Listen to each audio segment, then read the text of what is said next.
एक minute sir, range गेली होती.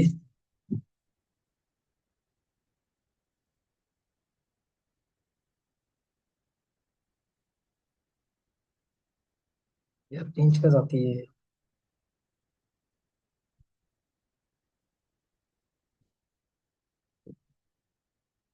तुझं पण नाही दिसत इथं. असं कसं शक्य? काय माहिती. तुम्ही काढा ना मग. कसं काय येतंय?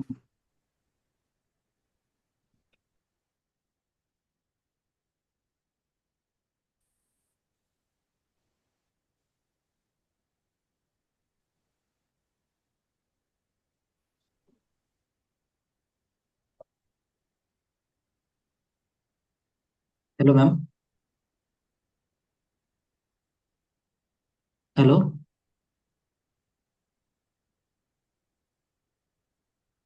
आवाज येतोय का? स्टार्ट करा. येतोय आवाज. आवाज येतोय का? येतोय आवाज तर. अमोल, माझे स्क्रीनशॉट घेतोस का? इथं प्रॉब्लेम येतोय थोडासा. हा हा ठीक आहे, मी करतो तुझे मी घेतो स्क्रीनशॉट. Screenshot okay. झाले, तू स्टार्ट कर. ओके ओके अरे ओके. ते जे अटेंडन्सचे स्क्रीनशॉट आहे ना व्हिडिओ कॅमेऱ्याचे, ते झाले. आता तू तुझी पीपीटी शेअर कर आणि स्टार्ट कर शांतपणे. मी घेतो मध्ये मध्ये स्क्रीनशॉट घेतो मी, ठीक आहे. ठीक आहे, चालेल. विद्यार्थी मित्रांनो, आज आपण श्री संत तुकाराम शिक्षण प्रसारक मंडळ अध्यापक महाविद्यालयामध्ये 105 डिजिटल अध्यापन कौशल्य याबद्दल आपण चर्चा करणार आहोत. माझं नाव मंगेश अर्जुन वाघमारे. अ, तर आपण आज आपत्ती व्यवस्थापन या घटकाबद्दल माहिती पाहणार आहोत. आपण कधी आपण आपल्याला आपत्ती हा शब्द ऐकला तर कोणकोणत्या घटना आपल्या डोळ्यासमोर येऊन जातात, कोणी सांगू शकेल का? भूकंप, पूर सर. भूकंप, बरोबर. पूर, महापूर, व्हॉल्कॅनो. बरोबर, अगदी बरोबर. आपण आज अशाच प्रकारच्या भूकंपांची नैसर्गिक आपत्तींची आज आपण माहिती पाहणार आहोत. काही गोष्टी आपल्या मानवी जीवनावरती काही गोष्टी परिणाम करत असतात. तर काही थेट परिणाम करत असतात, तर काही अप्रत्यक्ष परिणाम करत असतात. त्याच प्रकारे नैसर्गिक आपत्ती म्हणजे काय? पहिल्यांदा आपत्ती म्हणजे अशी घटना जी मानवी जीवनात मालमत्ता, पर्यावरण यांना मोठे नुकसान पोहोचवते. आपत्तीची व्याख्या आपण आता पाहूयात की अचानक उद्भवणाऱ्या संकटांमुळे मोठ्या प्रमाणात जीवित व वित्तहानी होते. अशा संकटांना आपत्ती असे म्हणतात. म्हणजेच आपण एक समोर आपल्याला चित्र दिसत आहेत की काही आपत्ती आपल्याला दिसतात आहे. भूकंप झालेला आहे, काही ठिकाणी पूर आलेला आहे, काही ठिकाणी लोक बचावाचं कार्य करत आहेत. अशाच प्रकारच्या आपत्ती अशा आपण पाहूयात. आता आपण भूकंप या आपत्तीबद्दल माहिती घेऊया. थोडासा एक व्हिडिओ शेअर करतो मी.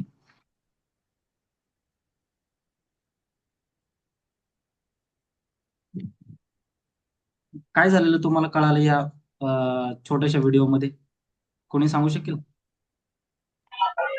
भूकंप आल्यामुळे जमिनीला तडे पडलेले आहेत. अगदी बरोबर. भूकंप आल्यामुळे जमिनीला तडे पडलेले ते असे का होते? कारण भूगर्भातील हालचालींमुळे प्रचंड प्रमाणात ऊर्जेचे उत्सर्जन होते. त्याचे रूपांतर भूकंप लाटांमध्ये होऊन पृष्ठभागात हालचाली होते. त्यामुळे जमीन थरथरणे, हलणे, जमिनीला भेगा पडणे, रस्त्याला भेगा पडणे अशा प्रकारच्या घटना घडतात. भूकंपामध्ये कंपन होणे यालाच भूकंप असे म्हणतात. भूकंपाचे कोणकोणते परिणाम आपण पाहू शकतो? कोणी सांगू शकेल का? आपल्याला आपल्या आयुष्यामध्ये भूकंपाचे कोणकोणते परिणाम होऊ शकतात? भूकंप आल्यामुळे जनजीवन विस्कळीत होते. बरोबर. भूकंप आल्यामुळे जनजीवन विस्कळीत होतेच. बांधकाम, घरे, पूल, रस्ते अशा प्रकारचे गोष्टी उद्ध्वस्त होऊन जातात. नद्यांच्या प्रवाहाची दिशा वळतात वगैरे. मोठ्या प्रमाणात जीवित आणि वित्तहानी होत असते. अशासाठी आपण काही उपाय केले पाहिजेत. कोणकोणते उपाय केले पाहिजेत? कोण सांगू शकेल का? भूकंपापासून वाचण्यासाठी?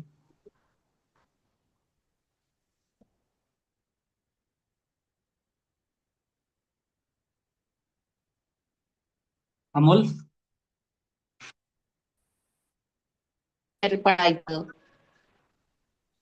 सुरक्षित ठिकाणी स्थलांतर करू शकतो.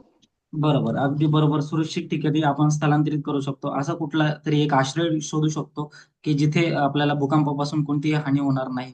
आपण टेबलाखाली जाऊन थांबू देऊ शकतो किंवा रस्ते दुभगतात, अशा गोष्टी, लोहमार्ग वगैरे उखडतात. तर या टायमिंगला आपण समोरची परिस्थिती जाणून आपण घराबाहेर पडणे किंवा न पडणे, या आपण अशा गोष्टी ठरवू शकतो. तर आपण आता भूकंपाबद्दल माहिती पाहिली. आपण आता पुढच्या गोष्टीबद्दल माहिती पाहूयात. महापूर आल्यावरती आपल्याला काय कळून येतं? कोणी सांगू शकेल?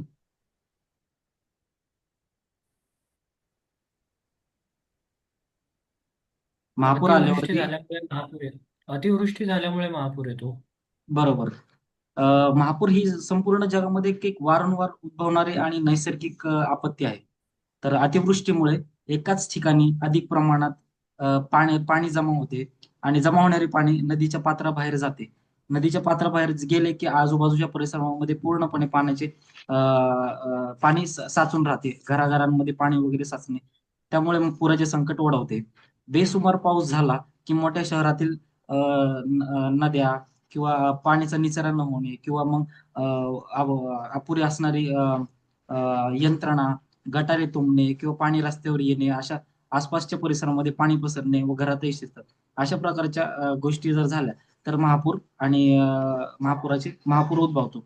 महापुराचे कोणकोणते परिणाम आपल्याला पाहिले होते, या फोटोमध्ये पाहिले होते, आपल्याला लक्षात येतात? जीवितहानी, वित्तहानी. बरोबर. मोठ्या प्रमाणामध्ये महापूर जर आला तर मोठ्या प्रमाणामध्ये जीवित वित्तहानी होते, जमिनीची धूप होते, पिकांचे अमाप नुकसान होते. पूर ओसरल्यानंतर आजार वगैरे, रोगराई यांमुळे लोकांचे आरोग्य वगैरे धोक्यात येते. तर महापुरामुळे असल्या गोष्टी घडत असतात. आपण कोणकोणत्या उपाययोजना केल्या पाहिजेत महापूर आल्यावरती? कोणी सांगू शकेल? उंच ठिकाणी जायचं. उंच बरं. ठिकाणी जल जायचं. व्यवस्थापन करणे. हम्म, बरोबर. जर पूर ओढवला योग्य तर पद्धतीने वाट आपण लावावी. नदीला जर पूर आला तर नदीच्या काठच्या ठिकाणी न थांबता आपण सुरक्षित स्थळी जाऊ शकतो. किंवा मग शक्यतोवर उंचावरती थांबवू शकतो आपण. वाहत्या पाण्याच्या प्रवाहामध्ये आपण जाऊ शकत नाही किंवा गाड्या वगैरे त्याच्यामध्ये आपण टाकू शकत नाही. तर या अशा प्रकारचे आपण महापुराचे थोडेसे उपाययोजना केल्या पाहिजेत. आपण आता पुढचा एक टॉपिक पाहूयात, दुष्काळ. दुष्काळ जर पाहिला तर आपण काय आपल्याला लक्षात येतं? दुष्काळामुळे काय काय गोष्टी होऊ शकतात? खूप वर्ष पाऊस न पडल्यामुळे हम्म, जमिनी पातळी, पाणी पातळी निश्चित स्थानाला जाते. बरोबर. दुष्काळ जर पडला तर दुष्काळामुळे आपल्याला दुष्काळाचे दोन मुख्य परिणाम आहेत, एक सुखा दुष्काळ आणि एक ओला दुष्काळ. सुखा दुष्काळ जर पाण्याचं प्रमाण त्या एरियामध्ये जर कमी झालं किंवा पाऊस पडला नाही तर आपल्याला सुखा दुष्काळ हे होऊ शकतो, उद्भवू शकतो. आणि ओला दुष्काळ आपल्याला ज्या ठिकाणी अतिवृष्टी होते, पिकांचे नुकसान होते, अशा ठिकाणी आपल्याला ओला दुष्काळ आपल्याला पाहायला मिळतो. तर आपण ओला दुष्काळ जर आला, दुष्काळाची तीव्रता कमी करण्यासाठी कोणकोणते उपाय करू शकतो आपण या ओला दुष्काळाचे?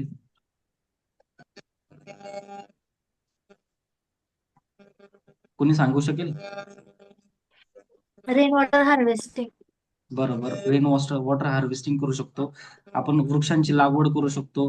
वृक्ष लागवड थांबवू शकतो.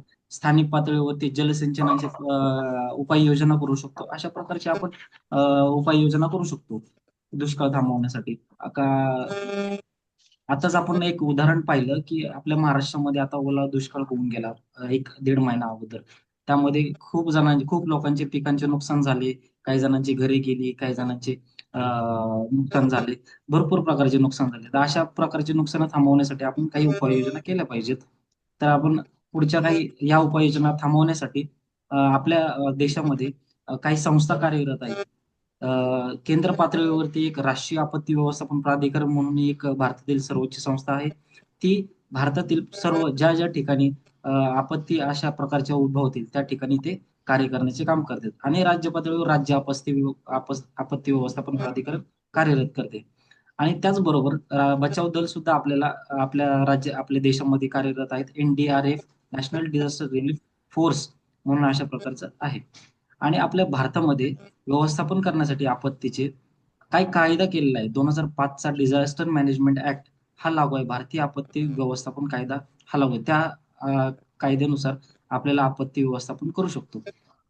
मी एक व्हिडिओ तुम्हाला दाखवतोय. त्यामधून आपण थोडस आपत्तींबद्दल माहिती घेऊया.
अशा प्रकारे आता आपण एक छोटीशी चित्रफित पाहिली. त्या आधारे आपण आपत्तीला कसं सामोरं जायचं आणि कशा प्रकारे त्याची उपाययोजना करायची याबद्दल आपण थोडीशी माहिती पाहिली. आपण आपत्ती आल्यावरती कसे जागृत राहू शकतो, परिसरातील धोके ओळखू शकतो, आपल्याकडे काय कोणते कोणते उपाययोजना असल्या पाहिजेत. तर आपण आपल्याजवळ आपत्कालीन किट घरामध्ये असले पाहिजे.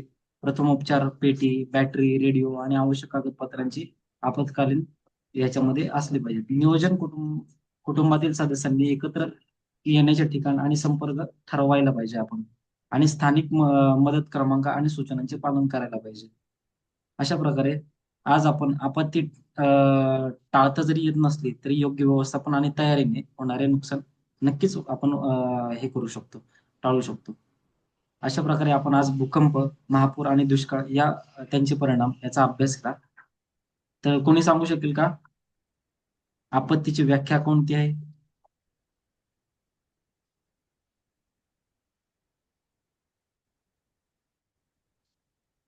अमोल?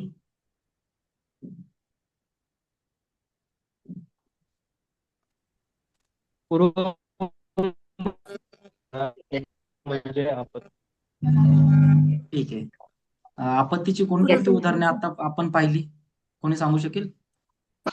भूकंप, पूर, ओला पूर, सुका पूर ओके, आणि दुष्काळ. ज्वार आणि दुष्काळ. ठीक आहे. आणि आपत्तीची कोणकोणती कारणे आहेत, कोणी सांगू शकेल का? नैसर्गिक आणि मानवनिर्मित. बरोबर. नैसर्गिक आपत्ती आणि मानवनिर्मित आपत्ती यांच्यातील फरक काही स्पष्ट कोणी करेल? नैसर्गिक म्हणजे ते आपोआप होतं, ते माणसं नाही करत. आणि दुसरं म्हणजे ते ह्युमन बिंग्स मुळे झालेलं असतं. बरोबर. जसं की अशा प्रकारे वनवा. एक स्वाध्याय आपण करू शकतो. एक स्वाध्याय लिहून घ्या मुलांना. नैसर्गिक आपत्तीची चित्रे जमा करा आणि ती वहीत चिकटवा. त्याबद्दल थोडीशी माहिती लिहा. थँक्यू. Okay sir. आज आपण आपत्ती व्यवस्थापनाबद्दल थोडीशी माहिती पाहिली.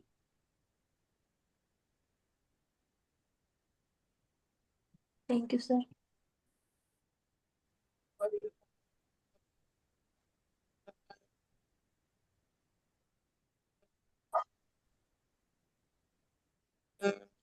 मॅम रेकॉर्डिंग स्टॉप करा.